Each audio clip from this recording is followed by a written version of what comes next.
Olá, meu nome é Elisângelo Oliveira. Seja bem-vindo a este podcast.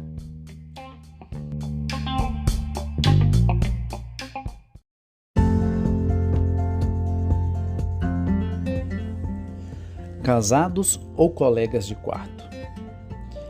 Gênesis capítulo 2, versículo 25 diz: E ambos estavam nus, o homem e sua mulher, e não se envergonhavam. Pasmem, mas muitos casais vivem como se fossem apenas colegas de quarto. Como isso é possível? É isso que nós vamos tratar no episódio de hoje. No texto de Gênesis, capítulo 2, versículo 25, referindo-se à relação matrimonial entre Adão e Eva, mostra que eles estavam nus e não se envergonhavam. Isso nos faz trazer uma série de considerações. O texto fala acerca da intimidade que havia entre eles, mas não apenas a intimidade física. Pelo fato de saberem que eles haviam sido feitos um para o outro, um não tinha o que esconder do outro, ou seja, a vida era um livro aberto entre eles. Mas em nossos dias, a questão da intimidade tem sido muito distorcida. Afinal, hoje o sexo, por exemplo, tornou-se algo muito sem valor entre aqueles que não têm o temor de Deus. O sexo deixou de ser algo praticado entre duas pessoas casadas entre si, trazendo-lhes prazer e satisfação, passando a ser praticado por qualquer pessoa que esteja disposta a satisfazer as necessidades da carne. O propósito de Deus não é esse. A relação sexual para o casal deve ter o objetivo de levar o cônjuge a realizar-se e ambos sentirem-se felizes e completos.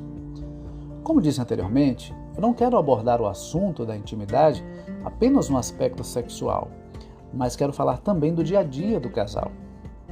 A intimidade também deve estar relacionada com o fato de um buscar satisfazer as necessidades do outro, sejam elas quais forem. Vocês lembram quando ainda eram namorados, noivos? Vocês sempre diziam que iriam fazer o outro feliz e que faria o possível para ver o cônjuge realizado em seus desejos. Afinal, os desejos de quem você tem buscado satisfazer? Ainda falando no período antes do casamento, quero lembrar-lhes daquela ansiedade e vontade que um tinha de ver o outro chegar. Lembra como era bom saber que o namorado ou que a namorada estava para chegar? Como era bom o período do namoro. Até parece que o tempo voava quando vocês estavam juntos, e quando tinham de se despedirem, sempre havia a promessa de que em breve se encontrariam novamente e que um dia ficariam juntos para sempre. E hoje? Ainda existe aquela ansiedade e desejo de ver o cônjuge chegar? Ou você fica torcendo para ele atrasar?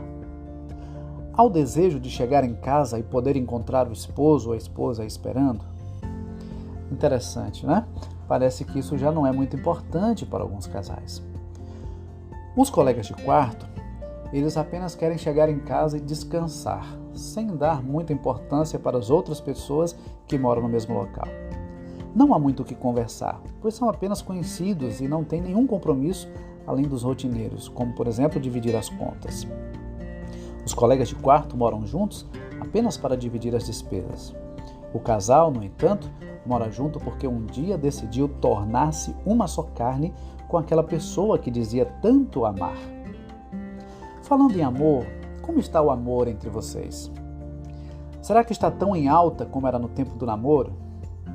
Quero chamar-lhes a atenção para a importância de o casal viver realmente como casal. Determinados casamentos chegam ao ponto em que os cônjuges parecem dois estranhos. Deixa-se de existir o diálogo, o carinho, as carícias, o toque, o desejo, o prazer.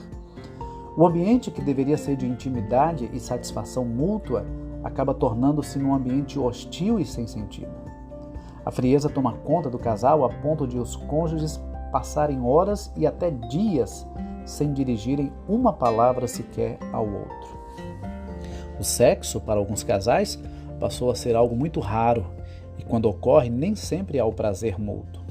Na verdade, o prazer acaba deixando de existir para ambos. A satisfação deve ser uma preocupação de ambos e não apenas de uma das partes. Algo interessante a ser abordado também é a felicidade dos dois. Se antes do casamento era grande a alegria em saber que o namorado ou que a namorada ia chegar, agora que vocês casaram-se, essa alegria deve ser ainda maior, pois a alegria de um deverá ser a alegria do outro. Afinal, vocês tornaram-se uma só carne. Se antes do casamento havia uma preocupação em fazer o que o outro gostava, buscando colocar a melhor roupa, usar o melhor perfume, falar palavras doces e bonitas, agora isso deve ser feito em dobro. Afinal, vocês estão mais juntos e dependentes do que antes. Muitos casais têm perdido o gosto pelo casamento. Isso geralmente acontece porque acabam caindo na rotina do dia a dia. O casal nunca deve se deixar dominar pela rotina. Por mais que os acontecimentos pareçam sempre os mesmos, vocês devem criar mecanismos para que cada dia seja mais feliz e prazeroso na vida do seu cônjuge e, consequentemente, na sua vida. É claro que os problemas sempre vão existir. Enganam-se aqueles que acham que os problemas ou os defeitos passaram a existir após o casamento. Na verdade, todos temos defeitos e enfrentamos problemas. Quando passamos a viver debaixo do mesmo teto, os defeitos passam a ser mais perceptíveis e os problemas de um passam a fazer parte da vida do outro. Ao invés de sentirem vergonha, vocês devem abrir o coração para o outro. Aquela felicidade tão almejada no tempo do namoro só será possível a partir do momento em que ambos passarem a preocupar-se mais em satisfazer o outro. Isso deve levar em conta a necessidade de assumir os próprios erros e defeitos e buscar superá-los, bem como respeitar as falhas e dificuldades do cônjuge. Muitos casais são formados por pessoas que ficaram apenas na defensiva, recebendo tudo sem questionar ou demonstrar qualquer tipo de insatisfação. Mas é preciso aprender a ser mais sincero. A sinceridade, é claro, não exclui a vivência do respeito. É preciso ser sincero, mas não agressivo.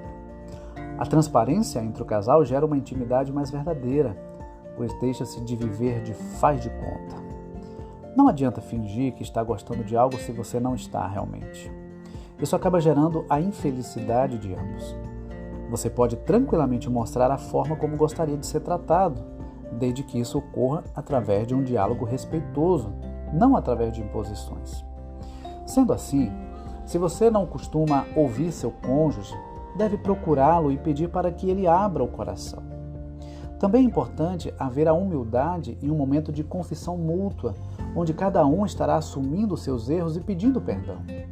O outro, por sua vez, deverá ouvi-lo e perdoá-lo.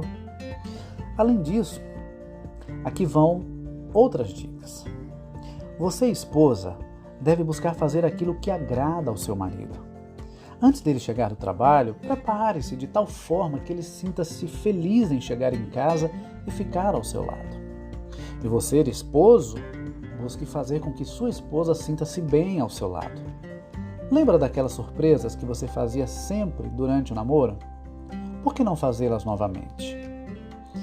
E o mais importante, uma vida de comunhão íntima com Deus proporcionará mais intimidade e comunhão entre o casal. Sinta-se à vontade diante de Deus e de seu cônjuge.